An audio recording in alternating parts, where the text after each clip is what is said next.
Now, President Muhammadu Buhari intervened at the 11th hour in this party's struggle to pick a presidential candidate for the 2023 elections, rightly or wrongly.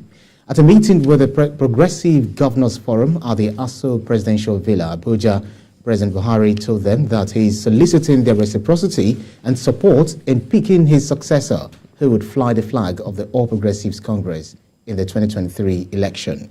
Quite interesting, BQ. Let me start with you. I remember soon after the APC convention that produced the incumbent chairman of the party, I remember asking you whether the president might want to toe the line of consensus candidate for the APC primary. But you said the president might not stoop that low to think in that regard. I can't even remember exactly what I said.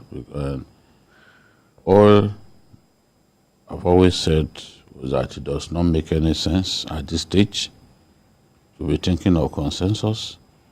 I want to see the delegates choose the candidate of the party.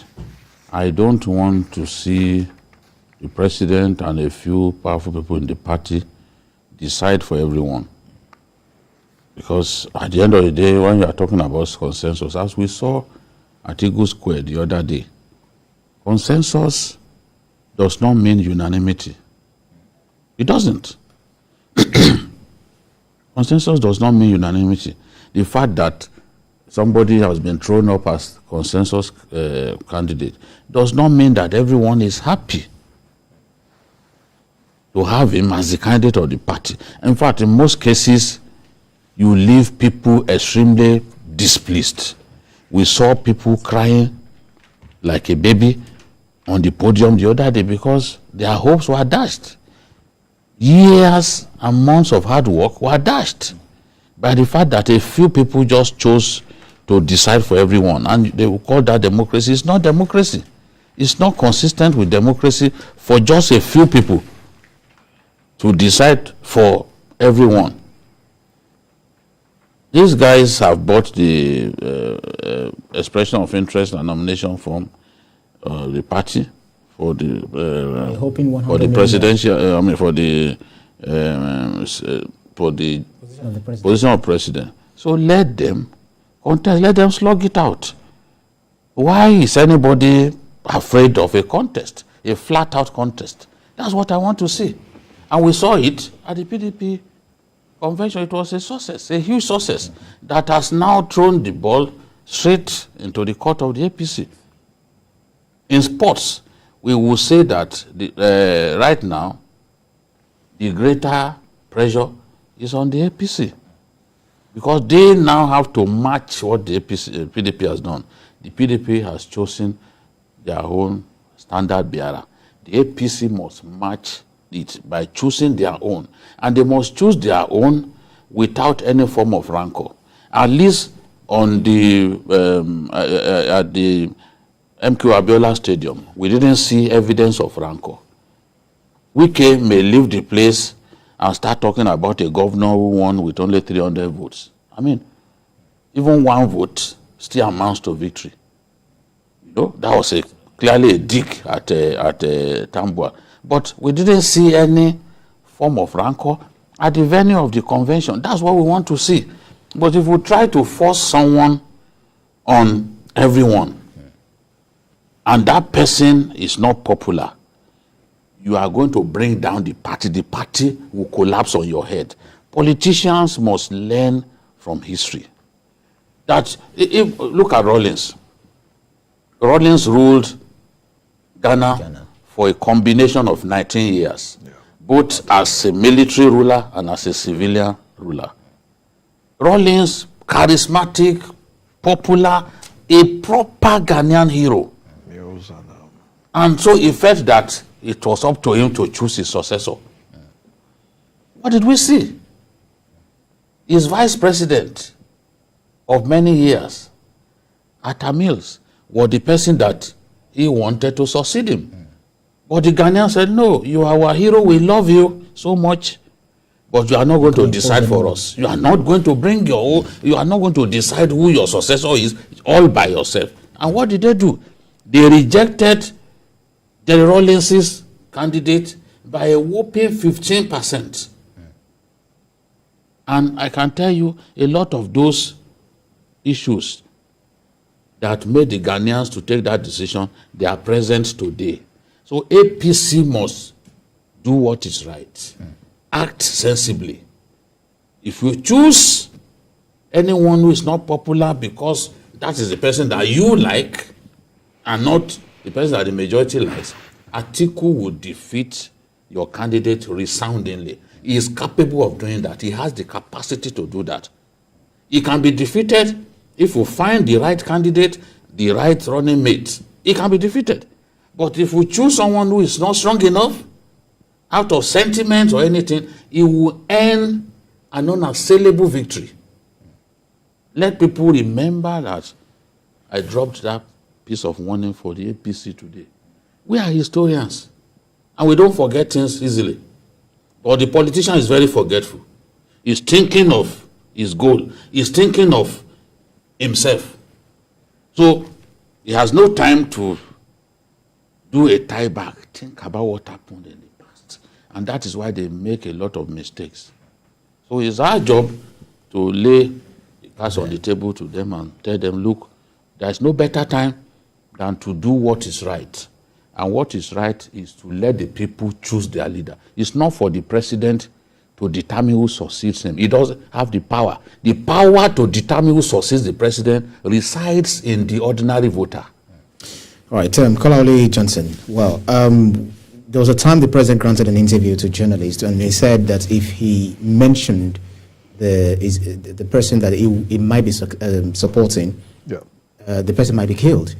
And again, we had him. He didn't say anything about that until recently, just yesterday, when we had him that he should be allowed to choose his own successor. What came to your mind when you heard that? Very well. I think a time will come in this country when we won't be discussing PDP and APC. I mean, of course, I think they've stayed they've stayed enough on the stage. We should be having fresh ideas now. However, if we are bound by circumstances to keep discussing them for now, we don't have a choice. So what comes to my mind when the president said it should be allowed, that they should allow him to choose his successor? I think it is not a surprise to me. First, I think I spoke somewhere not too long, and I said the president is a military man. Don't take that away from him. And they have a strategy of keeping their game close to their chest. And this is just one example of that. However, now if the president says, allow me to choose my successor, now, it is not absolutely all. If you look at the history of politics, of course, it is true that Abraham Lincoln defined politics as, defined democracy as government of the people, by the people and for the people. However, the elitist theory theorists told us that you always have a few people per time who decide for the larger majority, especially an organized minority. They have the power not just to decide, but to govern and continually rule over the larger majority. However, if this minority do that in the interest of the larger majority, there won't be a problem. But when the minority do this for selfish interest, it creates problem not just for the system, but also for the entire nation and for the polity. Now, if the president would choose a successor, now let's extrapolate and put and try to examine what he has done thus far, the decisions he has made in government thus far. If we are going to use his antecedent in terms of decision making to judge, then I think we may have reasons perhaps to start nursing some fears. And in whatever shape it takes, there would always be the final drama where whatever has been agreed upon, they will come open also to choose. So we are still going to have a semblance of a democratic system when we know that the action has been taken in. And do not forget that you had or you have a race that is populated by a lot of pretenders. So you now see some particular group of people championing consensus. Now, when you see those who are loud, those who are the loudest folks on consensus, then you ask, is it that you cannot face the election by yourself? And so, if actually you're popular, you're not going to be so happy about the option of the president unpicking you. Now, if the president is going to look at one, stewardship, that is it trying to protect his legacy, then you ask, what exactly is the legacy that we should be protecting? The insecurity or the economy meltdown? I asked a question from some folks 2 days ago when we're talking about one of the aspirants, and my question is, even if this man is chosen, he will come to the public space, we will ask him question.